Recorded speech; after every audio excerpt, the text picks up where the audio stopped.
మత్తయి సువార్త 20:28లో మత్తయి సువార్త 20:28 వచ్చినದಲ್ಲಿ అలాగే మనుష్య కుమారుడు పరిచారం చేయించుటకు రాలేదు కానీ పరిచారం చేయుటకును అనేకులకు ప్రతిగా ವಿಮೋಚನ ಕ್ರಯಧರ್ಮಂಗ ತನ್ನ ಪ್ರಾಣ ಇಚ್ಚುಟಕ್ಕೂ వచ్చెను. ಹಾಗೆಯೇ ಮನುಷ್ಯ ಕುಮಾರನು ಸೇವೆ ಮಾಡೋದಕ್ಕೋಸ್ಕರ ಬಂದಿಲ್ಲ, ಸೇವೆ ಮಾಡೋದಕ್ಕೂ ಅನೇಕರನ್ನು ಬಿಡಿಸೋದಕ್ಕೋಸ್ಕರ ತನ್ನ ಪ್ರಾಣವನ್ನು ಈಡುಕೊಡೋಕ್ಕೋಸ್ಕರ ಬಂದನು. ఎందుకంటే ఆయన ప్రాణ విమోచన క్రయధనము బహు గొప్పది. ಯಾದಕ್ಕೋಸ್ಕರ ಅಂದ್ರೆ ಈ ಪ್ರಾಣ ವಿಮೋಚನ ಕ್ರಯ ಬಹು ದೊಡ್ಡದಾಗಿದೆ. ಯೆಶಾಯ ಗ್ರಂಥము 53వ అధ్యాయంలో ಯೆಶಾಯ ಗ್ರಂಥ 53ನೇ ಅಧ್ಯಾಯದಲ್ಲಿ 12వ వచనంలో 12ನೇ వచನದಲ್ಲಿ ఏలయనగా మరణము నొందినట్లు అతడు తన ప్రాణమును ధారపోసెను. ಯಾಕಂದ್ರೆ ಮರಣವನ್ನು ಅತನ ಪ್ರಾಣವನ್ನು ಧಾರವಾಗಿ ಎಳೆದನು. యేసు ప్రభు గురించి యెషయా 750 సంవత్సరాల ముందటే దీన్ని ప్రవచించినాడు. స్వామి యేసుస్వామి ಬಗ್ಗೆ ಯೆಶಾಯನ ಗ್ರಂಥ 700 ವರ್ಷ ಮುಂಚೆನೇ ಯೆಶಾಯನ ಈ ರೀತಿಯಾಗಿ ಪ್ರವಾದನೆ ಮಾಡಿದನು. కాబట్టి ఈయన ప్రాణము చాలా విలువైనది, చాలా గొప్పది. ಅದರಿಂದ ಪ್ರಾಣವು ತುಂಬಾ ಬೆಲೆಯುಳ್ಳದು, ತುಂಬಾ దొడ్డದು. కీర్తనలు 49:9లో కీర్తన 49:9ರಲ್ಲಿ వారి ప్రాణ విమోచన క్రయధనం బహు గొప్పది, అది ఎన్నటికీ తీరకుండా అట్లుండవలసిందే. ಅವರ ಪ್ರಾಣ ವಿಮೋಚನೆ ಬಹು ದೊಡ್ಡದು, ಅದು ಎಂದಿಗೂ ತೀರೋದಿಲ್ಲ, ಅದೇ ರೀತಿ ಇರುತ್ತೆ ಎಂಬುದಾಗಿ. ఎందుకంటే వేరే ఎవరు వచ్చి అటువంటి విధముగా వారు ప్రాణాన్ని పెట్టలేరు. ಯಾಕಂದ್ರೆ ಬೇರೆ ಯಾರು ಸಹ ಬಂದು ಆ ರೀತಿಯಾಗಿ ಪ್ರಾಣವನ್ನು ಕೊಳ್ಳಿಲ್ಲ. అది ఎన్నటికీ తీరదు. ఏమి ఇచ్చినా కూడా, ప్రపంచంలో ఏమి ఇచ్చినా కూడా ఆ క్రయధనం తీరదు. ఆ ప్రపంచದಲ್ಲಿ ಏನು ಕೊಟ್ರೇನೋ ಆ ಕ್ರಯಧನ ತೀರಿಸಕ್ಕಾಗಲ್ಲ. అటువంటి గొప్ప ప్రాణాన్ని మన కొరకు ఆయన పెట్టినాడు. ಅಂತ ದೊಡ್ಡ ಪ್ರಾಣವನ್ನು ಆತ ನಮಗೋಸ್ಕರ ಕೊಟ್ಟನು. చూసుకున్న వాక్యంలో ನಾವು ನೋಡಿದಂತ ವಾಕ್ಯ ಭಾಗದಲ್ಲಿ యేసు ప్రభు చనిపోయిన తరువాత ಯೇಸುಸ್ವಾಮಿಯವರು ಸತ್ತೋದ ಮೇಲೆ తిరిగి లేచి పునరుత్థానుడై తిరిగి లేచే వరకు, పునః తిరిగి ఎದ್ದು బರೋವರೆಗೂ ఈ మధ్యలో జరిగిన విషయాలు కొన్ని ఈ రోజు ఆరాధన కొరకు చూస్తాం. ఈ మధ్యದಲ್ಲಿ ಕೆಲವು ವಿಷಯಗಳನ್ನು ಇವತ್ತು ಆರಾಧನೆಗೋಸ್ಕರ ನಾವು ನೋಡೋಣ. 51వ వచనం చదువుదాం, అందరూ కలిసి చదువుదాం. 51 ಎಲ್ಲರೂ ಸೇರಿ చదువుಕೊಳ್ಳೋಣ. అప్పుడు దేవాలయపు తెర పై నుండి క్రింది వరకు రెండుగా చిరిగెను, భూమి వణికెను, బండలు బద్దలాయను, భూమి ఎరుతూ బండగలు సిలుహోదవు. కాబట్టి అక్కడ ఉన్న దేవాలయపు తెర అడ్డం రెండు భాగాలుగా చీలిపోయింది. ಅದರಿಂದ ದೇವಾಲಯ ತೆರೆಯು ಎರಡು ಭಾಗವಾಯಿತು. దేవుడు సొలొమోన్ రాజుకి ఆ మందిరాన్ని కట్టేటప్పుడు ఆ కొలతలు కొన్ని ఇచ్చినాడు. ದೇವರು ಅರಸನಾದ ಸೊಲೊಮೋನಿಗೆ ಆ ಆಲಯವನ್ನು ಕಟ್ಟುವಾಗ ಅಳತೆಗಳನ್ನು ಕೊಟ್ಟಿದ್ದನು. దాదాపు ఆ తెర 60 అడుగుల ఎత్తు ఉంటుంది. ఆ తెర ಹೆಚ್ಚು ಕಡಿಮೆ 60 ಅಡಿ ಎತ್ತರವಿತ್ತು. ఒక 6 ఇంచులు మందం ఉంటుంది. 6 ಇಂಚು ದಪ್ಪ ಇರ್ತದೆ. అంత పెద్ద తెర ఆయన ప్రాణం విడిచినప్పుడు అది రెండుగా చీలిపోయింది. ಅಷ್ಟು ದೊಡ್ಡ ತೆರೆ ಆತನ ಪ್ರಾಣ ಬಿಡುವಾಗ ಎರಡು ಭಾಗವಾಯಿತು. ఈ తెర దేనికి సాదృశ్యంగా ఉందన్నదంటే, ఈ తెರೆ ಯಾವುದಕ್ಕೆ ಸಾದೃಶ್ಯವಾಗಿದೆ ಅಂದ್ರೆ హెబ్రీయులకు రాసిన పత్రిక 10వ అధ్యాయం 20వ వచనం అందరూ చదువుదాం. హెబ్రీ పత్రిక 10ನೇ ಅಧ್ಯಾಯ 20ನೇ వచనం ಎಲ್ಲರೂ ಸೇರಿ ಓದಿಕೊಳ್ಳೋಣ. హెబ్రీ 10 హెబ్రీ పత్రిక 20 10, 20, 19, 20 కలిసి ఉంటాయి. 19, 20 ಸೇರಿ ಇರ್ತದೆ. సహోదరులారా, యేసు మన కొరకు ప్రతిష్ఠించిన మార్గమున అనగా నూతనమైనది, జీవం గలదియు ఆయన శరీరమున త్వర ద్వారా ఏర్పరచబడిన ఆయన మార్గమున ఆయన రక్తం వలన పరిశుద్ధ స్థలమునందు ప్రవేశించడానికి మనకు ధైర్యం కలిగి ఉన్నది. కాబట్టి ఇక్కడ ఆయన శరీరమే ఈ తెర అని చెప్పబడుతోంది. ಇಲ್ಲಿ ಏನು ನೋಡಬಹುದು, ಆತನ ಶರೀರವೇ ಈ ತೆರೆ ಎಂಬುದಾಗಿ ಹೇಳಲ್ಪಡುತ್ತದೆ. హెబ్రీయులకు రాసిన పత్రికలో 9వ అధ్యాయము 10వ అధ్యాయము ఈ 2 అధ్యాయాల్లో, హెబ్రీ పత్రిక 9ನೇ అధ్యాయ 10ನೇ అధ్యాయ 2 అధ్యాయాలలో ఈ తెర గురించి, ఆ పరిశుద్ధ స్థలం గురించి, అతి పరిశుద్ధ స్థలం గురించి చెప్పబడి ఉంది. ఈ తెర గురించి, పరిశుద్ధ స్థల గురించి, అతి పరిశుద్ధ స్థల గురించి వివరించబడింది. ఆ గుడారములో ఒక దీపస్తంభము, బల్లయు, తర్వాత ఆ పరిశుద్ధ స్థలం అని దానికి పేరు పెడతారు. ఆ దైవ గుడారದಲ್ಲಿ దీపస్తంభ, బల్ల, పరిశుద్ధ స్థల, అతి పరిశుద్ధ ಹೆಸರಿಸಲ್ಪಟ್ಟಿದೆ. ఆ రెండవ తెరకు ఆవలన ఉన్న అతి పరిశుద్ధ స్థలం అని గుడారంలో చెప్తున్నాడు. ఆ గుడారದಲ್ಲಿ ಎರಡನೇ ತೆರೆ ಆಗುಲ ಆಚೆ ಕಡೆ ಅತಿ ಪರಿಶುದ್ಧ ಸ್ಥಳ ಹೇಳಲ್ಪಡುತ್ತದೆ. అక్కడ నిబంధన మందసం కూడా ఉంది. ಅಲ್ಲಿ ಒಡಂಬಡಿಕೆ ನಿಬಂಧನೆ ಮಂದಸ ಇರುತ್ತದೆ. మందసంలో మన్నాగల బంగారు పాత్ర ఉంది. ఆ మంజూషದಲ್ಲಿ చిన్నದ బట్టలు పాత్ర ఇರ್ತದೆ. చిగురించిన అహరోను చేతికర్ర ఉంది. చిగురిದ అహరోను కోలు ఇರ್ತದೆ. నిబంధన పలకలు కూడా ఉన్నాయి. ಒಡಂಬಡಿಕೆ ಹಲಗೆಗಳು ಇರ್ತವೆ. దానిపైన కరుణాపీఠము, మహిమగల కెరూబులు ఉన్నాయి. ಅದರ ಮೇಲೆ కరుణాపీఠము, మహిమల కెరూబులు ఇರ್ತವೆ. ఆ కాలంలో అయితే ప్రధాన యాజకుడు సంవత్సరానికి ఒకసారి, ఏటేటా అని రాయబడి ఉంది, సంవత్సరానికి ఒకసారి ఆ గుడారంలోకి ప్రవేశించి తాను ప్రజల కోసము బలులు అర్పిస్తూ వచ్చినాడు. ಆ ಕಾಲದಲ್ಲಿ ಮಹಾಯಾಜಕನೊಬ್ಬನೇ ವರ್ಷಕ್ಕೆ ಒಂದಾವರ್ತಿ ಹೋಗಿ ಜನಗಳಿಗೋಸ್ಕರ ಅಲ್ಲಿ ಬಲಿಗಳು ಸಮರ್ಪಣೆ ಮಾಡ್ತಾರೆ. ఆయన తనది కానటువంటి రక్తాన్ని అక్కడ అర్పిస్తూ వచ్చినాడు. ಆತನು ತನ್ನ ಅಲ್ಲದೇ ರಕ್ತವನ್ನು ಅಲ್ಲಿ ತಗೊಂಡೋಗಿ ಸಮರ್ಪಿಸ್ತಾನೆ. అక్కడున్న ప్రజలు ఆ పరిశుద్ధ స్థలంలోకి, అతి పరిశుద్ధ స్థలంలోకి ప్రవేశం లేదు. ಅಲ್ಲಿಂದ ಜನಗಳಿಗೆ ಅತಿ ಪರಿಶುದ್ಧ ಸ್ಥಳಕ್ಕೆ ಅತಿ ಪರಿಶುದ್ಧ ಸ್ಥಳ ಒಳಗೆ ಪ್ರವೇಶ ಇಲ್ಲ. మనం కూడా మన జీవితంలో దేవుని ఆవరణం బయట ఉండవలసిన వాళ్ళం. ನಾವು ಸಹ ನಮ್ಮ ಜೀವಿತದಲ್ಲಿ ದೇವರ ಆಲಯಕ್ಕೆ ಆವರಣ ಆಚೆ ಕಡೆ ಇರುವಂತರಾಗಿದ್ದೀವಿ. అయితే యేసుక్రీస్తు శరీరం అనే తెర మన కొరకు చీల్చబడుట ద్వారా ఆ ఆలయంలోకి, పరిశుద్ధ స్థలంలోకి మనకు ప్రవేశం దొరికింది. ಆದರೆ ನಮ್ಮ ಕರ್ತನಾದ ಯೇಸು ಕ್ರಿಸ್ತನ ಸ್ವಾಮಿ ದೇಹವು ಆ ఏ ರೀತಿಯಾಗಿ ತೆರೆ ಹರಿಯಿತು ಅದೇ ರೀತಿ ದೇಹವು ಹರಿದ ಮುಖಾಂತರವಾಗಿ ಅತಿ ಪರಿಶುದ್ಧಕ್ಕೆ ನಮಗೆ ಪ್ರವೇಶವಾಯಿತು. కాబట్టి ఇందును బట్టి మనము దేవుని ఆరాధించాలా. మన కోసం ఆయన గవిని వెలుపట మన కోసం ఆయన బలి అయినాడు. ಇದರಿಂದ ನಾವು ದೇವರನ್ನು ಆರಾಧನೆ ಮಾಡಬೇಕು. ನಮಗೋಸ್ಕರ ಆತನು ಊರಿ ಬಾಗಿಲಿಗೆ ಆಚೆ ಆತನು ಶಿಲುಬೆಯಲ್ಲಿ ಹಾಕಲ್ಪಟ್ಟನು. దేవుని ఆవరణం బయట ఉండవలసిన మనల్ని ఆ దేవుని దగ్గరికి తీసుకొని వచ్చినాడు. ದೇವರ ಆಲಯ ಆಚೆ ಕಡೆ ಇರುವಂತ ನಮ್ಮನ್ನು ದೇವರು ಆಲಯ ಒಳಕ್ಕೆ ತನ್ನನ್ನು ತಂದಿದ್ದಾನೆ. అప్పటి వరకు ఒక సపరేషన్ అనేది ఉండేది. ಅಲ್ಲಿವರೆಗೂ ಒಂದು ಪ್ರತ್ಯೇಕತೆ ಉಂಟು. లోపల దేవుడు ఉండే స్థలము పరిశుద్ధ స్థలము, అతి పరిశుద్ధ స్థలము. ಒಳಗಡೆ ದೇವರಿಂದ ಸ್ಥಳ, ಪರಿಶುದ್ಧ ಸ್ಥಳ, ಅತಿ పరిశుద్ధ ಸ್ಥಳ. బయట మనం ఉండే వాళ్ళము. ಆಚೆ ಕಡೆ ನಾವಿಂತರು. ఆ సపరేషన్ అనేది ఇక్కడ సమాప్తం అయిపోయింది. ఆ ప్రత్యేకత ಇಲ್ಲಿ ಮುಗಿದೋಯ್ತು. దేవుని దగ్గరికి మనం వెళ్ళడానికి మనకి యాక్సెస్ దొరికింది. ఆ దేవుని బలికి ಹೋಗೋದಕ್ಕೆ ನಮಗೆ ಒಂದು ಅಧಿಕಾರ ಉಂಟು. కాబట్టి మన కొరకు ఆయన శరీరము చీల్చబడింది. సిలువలో రక్తము కార్చి శరీరం చీల్చబడి ఆ రక్తం ద్వారా మన యొక్క పాపాలను ఆయన పరిశుద్ధపరచి ఈ యొక్క పరిశుద్ధ స్థలంలో తన రక్తంతో ఒకేసారి ప్రవేశించినాడు. ನಮಗೋಸ್ಕರ ದೇಹವನ್ನು ಸೀಳಲ್ಪಟ್ಟ ಮುಖಾಂತರವಾಗಿ, ನಮಗೋಸ್ಕರ ರಕ್ತವು ಸುರಿಯಲ್ಪಟ್ಟ ಮುಖಾಂತರವಾಗಿ ನಾವು ಅತಿ ಪರಿಶುದ್ಧ ಸ್ಥಳಕ್ಕೆ ದೇವರ ಸನ್ನಿಧಾನಕ್ಕೆ ಹೋಗುವಂತ ಭಾಗ್ಯವು ನಮಗೆ ದೊರೆಯಿತು. ఇందును బట్టి మనము ఆయన్ని ఆరాధించాలా, స్తుతించాలా. ಇದಕ್ಕೋಸ್ಕರ ನಾವು ದೇವರನ್ನು ಆರಾಧನೆ ಮಾಡಬೇಕು, ನಾವು ದೇವರನ್ನು ಸ್ತುತಿ ಮಾಡಬೇಕು. రెండవ అంశంగా, ಎರಡನೇ ಅಂಶವಾಗಿ 52వ వచనం, 52ನೇ ವಚನದಲ್ಲಿ మత్తయి సువార్త 27:52. ಮತ್ತయి ಸುವಾರ್ತ 52ನೇ ವಚನ. సమాధులు తెరవబడెను, సమాధిಗಳು తెరవబడివు, నిద్రించిన అనేక మంది పరిశుద్ధుల శరీరములు లేచెను. నిద్రపోయినంత అనేక జನ ಪರಿಶುದ್ಧ వారు సమాధుల నుండి బయటికి వచ్చి ಅವರು ಸಮಾಧಿಯಲ್ಲಿ ಹೊರಗಡೆ ಬಂದು ఆయన లేచిన తరువాత ಆತನ ಎದ್ದೋಡಿದ ಮೇಲೆ పరిశుద్ధ పట్టణంలో ప్రవేశించి అనేకులకు అగుపడిరి. పరిశుద్ధ స్థలಕ್ಕೆ పట్టణಕ್ಕೆ ಹೋಗಿ ಅನೇಕರು కనుసుకొండిరు. కాబట్టి అక్కడ చనిపోయిన సమాధుల్లో జీవం లేనటువంటి శరీరాలు, ఆ ఎముకలు ఉంటున్నాయి. ఆ సత్తంత సమాధిಗಳಲ್ಲಿ జీవులంత ఎలుకలు ఇತ್ತು. యేసు ప్రభు ఎప్పుడైతే మరణించినాడో ఆ సమాధుల్లో ఉన్న ఆ శవాలకన్నిటికీ జీవం వచ్చింది. ఆ యేసుస్వామి యాగ మరణం ಹೊಂದಿದ್ರು ఆ సమాధిಗಳಿంత ಎಲ್ಲ శవాలకి జీవ ಬಂತು.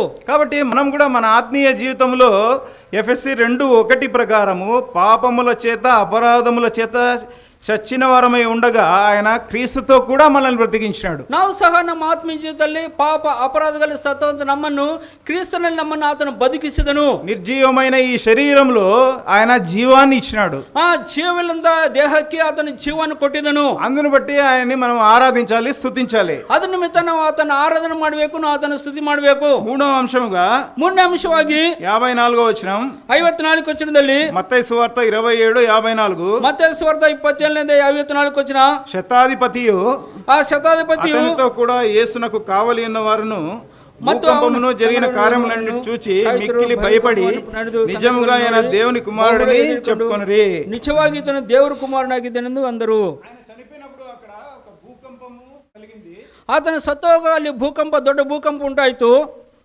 ఆ భూకంపాన్ని బైబిల్ పండితులు ఏమని చెప్తారంటే అది విమోచన భూకంపము అని చెప్తారు. ఆ భూకంపವನ್ನು బైబిల్ పండితులు ఏం ಹೇಳ್ತಾರೆ, అది బిడుగడ భూకంప ಎಂಬುದಾಗಿ.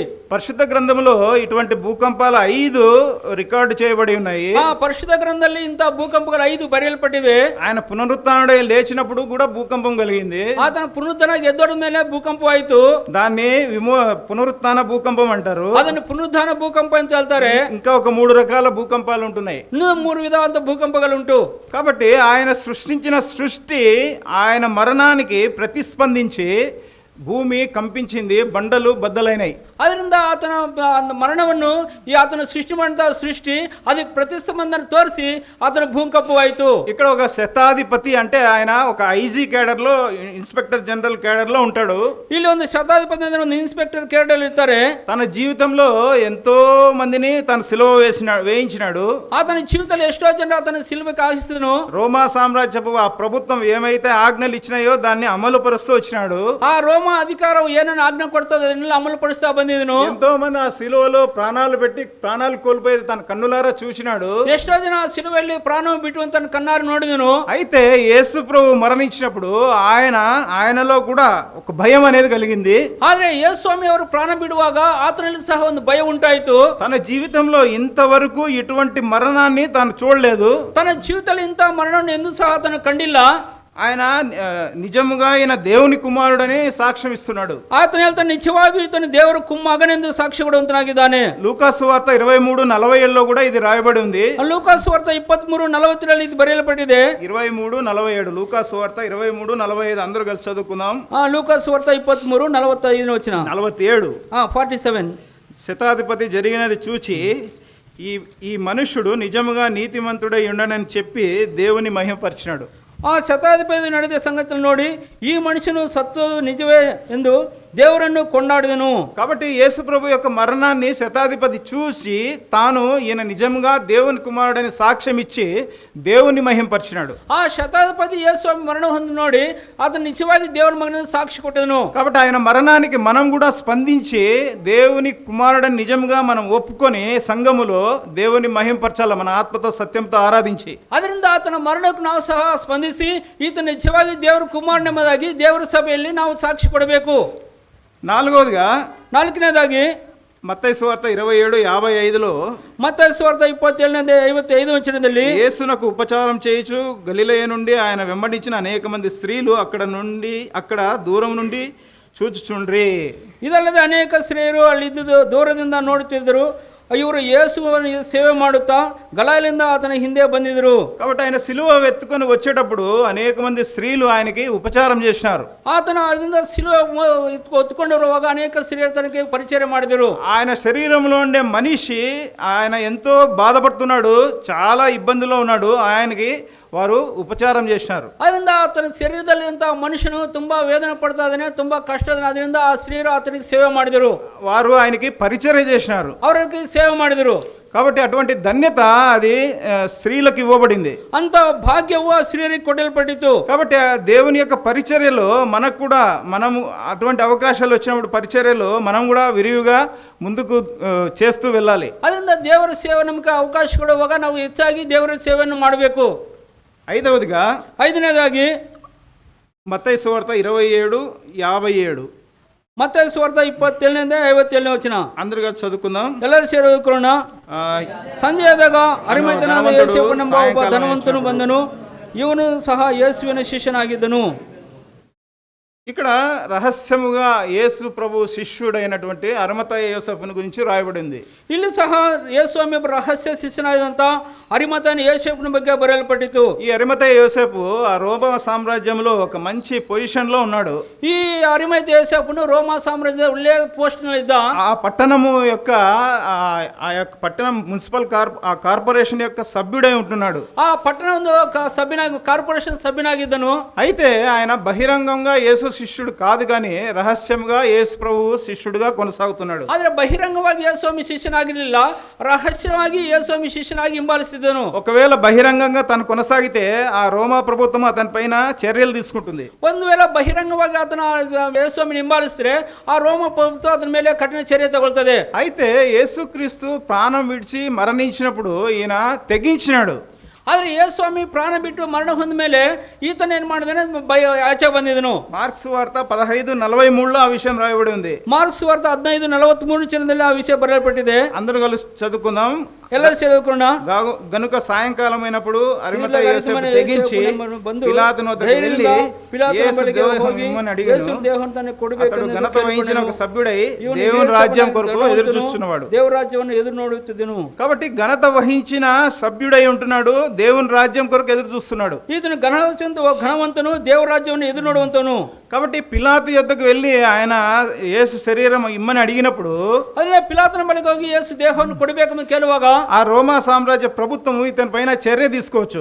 ఆ రోమా సామ్రాజ్య ప్రభుత్వ అధికారం ఇతని ಮೇಲೆ చర్య తగలಬಹುದು. ఇతనికి ఉన్న ఆ సభ్యతాన్ని తీసి పడేయచ్చు, ಇದಕ್ಕಿಂತ ಆ ಸದಸ್ಯವನ್ನು ತೆಗೆದುಹಾಕಬಹುದು, లేదా ఆయన్ని జైల్లో వేయచ్చు, ಅಥವಾ అతను ಸೆರೆಮನೆಗೆ ಹಾಕಬಹುದು, ఇంకా ఏదైనా శిక్ష వేయచ్చు. ಇನ್ನ ಬೇರೆ ಬೇರೆ ಶಿಕ್ಷೆಗಳು ಕೊಡಬಹುದು. అయితే వీటికన్నిటికీ అరిమతయ యోసేపు భయపడలేదు. ಆದರೆ ಇಲ್ಲೆಲ್ಲರಿకీ ಅರಿಮತಯ ಯೋಸೇಫನು ಅತನ ಭಯ ಹೊಂದಿಲ್ಲ. తాను తెగించినాడు, అతను ధైర్యವನ್ನು తಗೊಂడను. కాబట్టి ఉదయకాలంలో మనం కూడా ఈ రక్షింపబడినప్పటి నుంచి ఇప్పటి వరకు ఆరాధించిన వారు, ఈ సంవత్సరంలో ఆరాధించిన వారు, ఈ నెలలో ఆరాధించిన వారు, వారు తెగించి నోరు తెడిచి సంఘం మధ్యలో ప్రభువును ఆరాధించాలి. ಅದರಿಂದ ನಾವು ಸಹ ರಕ್ಷಣೆ ಒಂದು ದಿವಸದಿಂದ ಇಲ್ಲಿವರೆಗೂ ಆರಾಧನೆ ಮಾಡದೇ ಇರುವಂಥವ್ರು, ಈ ವರ್ಷದಲ್ಲಿ ಆರಾಧನೆ ಮಾಡದೇ ಇರುವಂಥವ್ರು, ಈ ತಿಂಗಳಲ್ಲಿ ಆರಾಧನೆ ಮಾಡದಂಥವ್ರು ಧೈರ್ಯ ತಗೊಂಡು ಬಾಯನ್ನು ತೆಗೆದು ದೇವರನ್ನು ಆರಾಧನೆ ಮಾಡುವಂತರಾಗಿರಬೇಕು. సో యేసు ప్రభు మరణించినప్పుడు ఈయన మరియు నికోదేము అని ఒక ఆయన ఉన్నాడు. ಆ ಯೇಸು ಸ್ವಾಮಿ ಮರಣ ಹೊಂದ ಮೇಲೆ ಈತನು ಮತ್ತೆ ನಿಕೋದೇಮ ಎಂಬ ಮನುಷ್ಯನಿದ್ದನು. ఆ నికోదేము గురించి మరి యోహాను సువార్తలో రాయబడి ఉంది. ఆ నికోదేము ಬಗ್ಗೆ ಯೋಹಾನ ಸುವಾರ್ತೆಯಲ್ಲಿ ಬರೆಯಲ್ಪಟ್ಟಿತು. యేసు ప్రభు దగ్గరకు వచ్చి నిత్య జీవం పొందాలంటే ఏం చేయాలని అడిగినాడు. ಯೇಸು ಸ್ವಾಮಿ ಬಳಿಗೆ ಬಂದು ನಿತ್ಯ ಜೀವನ ಪಡೆಯಬೇಕಾದ್ರೆ ಏನು ಮಾಡಬೇಕೆಂಬುದು ಕೇಳಿಕೊಂಡಿದ್ದನು. ఇశ్రాయేలీయులకి ధర్మశాస్త్రం గురించి ట్రైనింగ్ ఇచ్చే ట్రైనర్ ఈయన. ఇశ్రాయేల్ జనాలకి ధర్మశాస్త్ర ಬಗ್ಗೆ ಹೇಳುವಂತ ಒಂದು ಬೋಧಕನು ఈతను. ఈయన కూడా రహస్యంగానే యేసు ప్రభువుని వెంబడిస్తూ ఉంటున్నాడు. ఈతను సహ రహస్యವಾಗಿ ಯೇಸು ಸ್ವಾಮಿಯನ್ನು ಹಿಂಬಾಲಿಸ್ತಾ ಬಂದಿದ್ದನು. సో అరిమతయ యోసేపు ఈయన వెళ్ళి నారబట్టలు యేసు ప్రభు కోసం కొనుక్కొని వచ్చినారు. ಆ ಅರಿಮತಯ ಯೋಸೇಫು ಮತ್ತೆ ಈ ಇಬ್ಬರು ಹೋಗಿ ಯೇಸು ಸ್ವಾಮಿಗೋಸ್ಕರ ಬಟ್ಟೆಯನ್ನು ತಗೊಂಡಿದ್ರು. సుగంధ ద్రవ్యములు కొనుక్కొని వచ్చినారు. ಪರಿಮಳ ಸುಗಂಧ ದ್ರವ್ಯಗಳನ್ನು ತಗೊಂಡು ಬಂದಿದ್ರು. యూదులు ఆ శిలువ పైన మరణించిన వ్యక్తుల యొక్క శవాన్ని ముట్టరు. ಆ ಯಹೂದ್ಯರು ಶಿಲುಬೆ ಮೇಲೆ ಮರಣ ಹೊಂದ ಶವವನ್ನು ಮುಟ್ಟೋದಿಲ್ಲ ಅವರು. అయితే వీరు అవన్నీ పక్కన పెట్టి ಇವರೆಲ್ಲರೂ ಅದು ಬದಿಗೊಟ್ಟಿ యేసు క్రీస్తు యొక్క దేహాన్ని తాము దించినారు. ಯೇಸು ಸ್ವಾಮಿಯ ದೇಹವನ್ನು ಕೆಳಗಡೆ ಇಳಿಸಿದ್ರು, పరిశుభ్రపరిచినారు, ಅವರು ಶುದ್ಧ ಮಾಡಿದ್ರು, నారబట్టలు చుట్టినారు, ನಾರೆ ಬಟ್ಟೆಗಳನ್ನು ಸುಟ್ಟಿದ್ರು. అరిమతయ యోసేపు తన కొరకు తొలిపించుకున్న సమాధిలో ఆయన్ని ఉంచినారు. ಅರಿಮತಯ ಯೋಸೇಫು ತನಗೋಸ್ಕರ ಸಿದ್ಧ ಮಾಡಿದಂತ ಸಮಾಧಿಯಲ್ಲಿ ಆತನು ಇಡಿಸಿದ್ರು. మామూలుగా అయితే ప్రసంగి గ్రంథంలో 6:3లో ఏమని రాసిందంటే, తగిన రీతినే సమాధి చేయబడని వాని గతి చాలా చెడ్డది అని రాయబడి ఉంది. ಅದನ್ನ ಪ್ರಸಂಗದಲ್ಲಿ ತಗಿನ ರೀತಿಯಾಗಿ ಸಮಾಧಿ ಮಾಡದೇವರ ಗತಿ ಕೆಟ್ಟದೆಂದು ಬರೆಯಲ್ಪಟ್ಟಿದೆ. యూదులు ఎవరినైనా వాళ్ళ యూదుల్ని సమాధి చేయాలంటే చాలా ఘనంగా చేస్తారు. ಆ ಯಹೂದ್ಯರು ಸಮಾಧಿ ಮಾಡಬೇಕು, ತುಂಬಾ ಘನವಾಗಿ ಸಮಾಧಿ ಮಾಡ್ತಾರೆ. ఈ దినానికి కూడా మనము క్రైస్తవులు విశ్వాసులు ఎవరైనా ప్రభు మహిమలోకి పిలువబడినప్పుడు ఆ యొక్క సంస్కారమును చాలా ఘనంగా చేస్తాం. ಇದು ಸಹ ಕ್ರೈಸ್ತರಂತ ನಾವು ಸಹ ಯಾರಾದರೂ ಮಹಿಮೆ ಕರೆಯಲ್ಪಟ್ಟಿದ್ರೆ ಅವರ ಒಂದು ಭೂಸ್ಥಾಪನ ಕಾರ್ಯಕ್ರಮ ತುಂಬಾ ಘನವಾಗಿ ಮಾಡ್ತೀವಿ. కాబట్టి అరిమతయ యోసేపు, నికోదేము ఇంకా కొంతమంది ఆయన యొక్క సమాధి కార్యక్రమాన్ని ఎంతో ఘనంగా నిర్వహించారు. ಅದರಿಂದ ಅರಿಮತಯ ಯೋಸೇಫನು ಮತ್ತೆ ನಿಕೋದೇಮ ಮತ್ತು ಕೆಲವರು ಆತನ ಸಮಾಧಿ ಕಾರ್ಯವನ್ನು ಘನವಾಗಿ ಮಾಡಿದರು. ముందు ఏం జరుగుతుందో అనేది వాళ్ళకి భయం లేదు. ಮುಂದೆ ಏನ್ ನಡೀತದೆ వారికి భయವಿಲ್ಲ. వారికి ఎంత విశ్వాసం ఉందంటే యేసు ప్రభు ఖచ్చితంగా 3వ దినాన తిరిగి లేస్తాడు అనే విశ్వాసంతో ఉన్నారు. ಅವ್ರು ಎಂತ ನಂಬಿಕೆಯಿಂದ ಇದ್ರು ಅಂದ್ರೆ ಯೇಸು ಸ್ವಾಮಿ ಪುನಃ ತಿರುಗಿ 3ನೇ ದಿವಸ ಎದ್ದೋಡ್ತಾರೆ ಅಂತ ನಂಬಿಕೆ, ದೊಡ್ಡ ನಂಬಿಕೆಯಿಂದ ಇದ್ದರು. ఆ విధంగానే ఆయన తిరిగి లేచినాడు. ಅದೇ ರೀತಿగా తను తిరిగి ఎద్దోడిದನು. ఆయన మరి మనల్ని తీసుకెళ్ళడానికి తిరిగి వస్తున్నాడు. ಪುನಃ ನಮ್ಮನ್ನು ಕರ್ಕೊಂಡು ಹೋಗೋಸ್ಕರ ಪುನಃ ಬರುವಂತ ఆ యొక్క నిరీక్షణతో మనము ప్రభువును ఆరాధించాలి. ಅಂತ ನಿರೀಕ್ಷೆಯಿಂದ ನಾವು ಕರ್ತನ ಆರಾಧನೆ ಮಾಡುವಂತರಾಗಿರಬೇಕು. ఆయన మన కొరకు స్థలం సిద్ధపరచ వెళ్ళి ఉన్నాడు. ಆತ ನಮಗೋಸ್ಕರ ಸ್ಥಳವನ್ನು ಸಿದ್ಧ ಮಾಡೋಕ್ಕೋಸ್ಕರ ಹೋಗಿದನು. స్థలం సిద్ధపరిచి ఆయన వచ్చి మనల్ని కొనిపోతాడు. ಆತನ ಸ್ಥಳ ಸಿದ್ಧ ಮಾಡಿದ ಮೇಲೆ ಆತನು ಬಂದು ನಮ್ಮನ್ನು ಆತನ ಸ್ಥಳಕ್ಕೆ ನಮ್ಮನ್ನು ಕರ್ಕೊಂಡು ಹೋಗುವಂತರಾಗಿದ್ದಾರೆ. ఒకవేళ మనము మరణించినట్లయితే సమాధుల్లోంచి మనము లేపబడతాము. ಒಂದು ವೇಳೆ ನಾವು ಮರಣ ಹೊಂದಿದ್ರೆ ಸಮಾಧಿಗಳಿಂದ ನಾವು ಎಬ್ಬಿಸಲ್ಪಡ್ತೀವಿ. ఈ యొక్క నిరీక్షణతో మనము ఈ విశ్వాస జీవితంలో, క్రైస్తవ జీవితంలో కొనసాగుతున్నాం. ಇಂಥ ಒಂದು ನಿರೀಕ್ಷೆಯಿಂದ ನಾವು ವಿಶ್ವಾಸ ನಂಬಿಕೆ ಜೀವಿತದಲ್ಲಿ, ಕ್ರೈಸ್ತ ಜೀವಿತದಲ್ಲಿ ಮುಂದೆ ಸಾಗಿ ಹೋಗ್ತಾ ಇದೀವಿ. కాబట్టి ఈ యొక్క 5 అంశాలు మనము గుర్తుపెట్టుకొని ఈ ఉదయం ప్రభువుని ఆత్మతో సత్యముతో ఆరాధించాలి. ಈ ಒಂದು 5 ವಿಷಯಗಳು ನಾವು ನೆನಪಿಟ್ಕೊಂಡು ತಗೊಂಡು ನಮ್ಮ ಕರ್ತನ ಉದಯಕಾಲ ಸಮಯದಲ್ಲಿ ಆತ್ಮದಿಂದಲೂ ಸತ್ಯದಿಂದಲೂ ನಾವು ಆರಾಧನೆ ಮಾಡುವಂತರಾಗಿರಬೇಕು. యేసు క్రీస్తు యొక్క శరీరం అని తెర మన కొరకు చీల్చబడింది. ಯೇಸು ಸ್ವಾಮಿ ಶರೀರ ಎಂಬ ತೆರೆ ನಮಗೋಸ್ಕರ ಅರಿಯಲ್ಪಟ್ಟಿದ್ದು, దేవుని యొద్దకు మనకు యాక్సెస్ దొరికింది. ದೇವರ ಬಳಿಗೆ ಹೋಗುವಂತ ಭಾಗ್ಯ ನಮಗೆ ಸಿಕ್ಕಿತು. నిర్జీవంగా ఉన్న నా జీవితంలో దేవుడు జీవాన్ని ఇచ్చినాడు. ನಿರ್ಜೀವಾಗಿರುವಂತ ನನ್ನ ಜೀವಿತದಲ್ಲಿ ದೇವರು ಜೀವನ ಕೊಟ್ಟಿದ್ರು. ఆ దేవుడు నిజముగా దేవుని కుమారుడే. ఆయన మహిమపరచడానికి ఇది ఒక మనకు అవకాశం. ಆತನೇ ನಿಜವಾದಂತ ದೇವರ ಕುಮಾರನೆಂಬುದಾಗಿ ಮಹಿಮೆಪಡಿಸಿಕೊಳ್ಳಲು ಇಂದು ಅವಕಾಶ ಇದೆ. ఆయన ఆరాధించుట ద్వారా ఆయన పరిచర్య చేయుటకు మనకు ఇది ఒక అవకాశం. ಆತನ ಆರಾಧನೆ ಮಾಡೋ ಮುಖಾಂತರವಾಗಿ ಆತನ ಸೇವೆ ಮಾಡೋದಕ್ಕೆ ನಮಗೊಂದು ಅವಕಾಶ ಇದೆ. ఇన్ని దినాలు రహస్యముగా యేసు క్రీస్తు శిష్యుని మనస్తత్వం కలిగి ఉన్న మనము ఈ రోజు తెగించి బయటకు వచ్చి ఆరాధించాలి. ಇಷ್ಟು ದಿವಸ ಯೇಸುಸ್ವಾಮಿ ರಹಸ್ಯವಾಗಿ ಶಿಷ್ಯನಾಗಿ ನಡೆಯುವಂತ ನಾವು ಈ ದಿವಸ ನಾವು ಧೈರ್ಯದಿಂದ ದೇವರನ್ನ ಆರಾಧನೆ ಮಾಡ್ಕೋಸ್ಕರ ಬಂದಿರಬೇಕು. ఆరాధన అంటే సంపూర్ణ సమర్పణ. ఆరాధన సంపూర్ణವಾಗಿ సమర్పించుಕೊಳ್ಳುವಂತದ್ದು. పాత నిబంధనలో ఒక మంచి ఉదాహరణ ఏమిటంటే, ಹಳೆಯ ಒಡಂಬಡಿಕೆಯಲ್ಲಿ ಒಳ್ಳೆಯ ಉದಾಹರಣೆ ಏನಪ್ಪಾ ಅಂದ್ರೆ, అబ్రహాము తన కుమారుని అడిగినప్పుడు ఆయన్ని సమర్పించడానికి తాను సిద్ధపడినాడు. ಅಬ್ರಹಾಮನು ದೇವರು ತನ್ನ ಮಗನನ್ನು ಕೇಳುವಾಗ ಆತನು ಸಂಪೂರ್ಣವಾಗಿ ಸಮರ್ಪಿಸೋಸ್ಕರ ಹೋದನು. అది సంపూర్ణ సమర్పణ కలిగినటువంటి ఆరాధన. అది ಸಂಪೂರ್ಣವಾಗಿ ಸಮರ್ಪಣೆ ಹೊಂದಿದಂತ ಆರಾಧನೆ ಆಗಿದೆ. ఒక బీద విధవరాలు తన దగ్గర ఉన్న 2 నాణ్యాలు ఆ పెట్టెలో వేసింది. ಒಂದು ಬಡ ವಿಧವೆ ತನ್ನಿಂತ 2 ನಾಣ್ಯಗಳನ್ನು ಆ పెట్టెದಲ್ಲಿ ಆಗಿದ್ರು. దానికి యేసు ప్రభు ఏమంటాడంటే, తన జీవనం అంతా ఈమె అందులో వేసింది అంటాడు. ಅದಕ್ಕೋಸ್ಕರ ಯೇಸು ಈಕೆಯು ತನ್ನ ಜೀವನವೆಲ್ಲ ಅದರಲ್ಲಿ ಹಾಕಿರಮని ಹೇಳಿದ್ರು. మన ఆరాధన కూడా మన జీవితం అంతయు ప్రభువుకు సమర్పించినట్లుగా ఉండాలి. ನಮ್ಮ ಆರಾಧನೆ ఏ ರೀತಿಯಾಗಿರಬೇಕಂದ್ರೆ ನಮ್ಮ ಜೀವಿತವೆಲ್ಲ ಕರ್ತನಿಗೆ ಸಮರ್ಪಿಸಿಕೊಂಡು ಆಗಿ ಇರಬೇಕು. ఈ విషయాలు గుర్తు పెట్టుకొని ఈ విషಯದಲ್ಲಿ ಜ್ಞಾಪನ ಇಟ್ಕೊಂಡು ఈ మనము ఆత్మతో సత్యముతో ఆరాధించుటకు ప్రభువు మనకు సహాయం చేయను గాక. ನಾವು ಆತ್ಮದಿಂದಲೂ ಸತ್ಯದಿಂದಲೂ ಆರಾಧನೆ ಮಾಡೋಕ್ಕೋಸ್ಕರ ಕರ್ತನ ನಮಗೆ ಸಹಾಯ ಮಾಡಲಿ. దేవుడి వాక్యం దీవించును గాక. ದೇವರು ತನ್ನೇ ವ್ಯಾಖ್ಯಾನ ಆಶ್ರಯಿಸಿಕೊಳ್ಳ.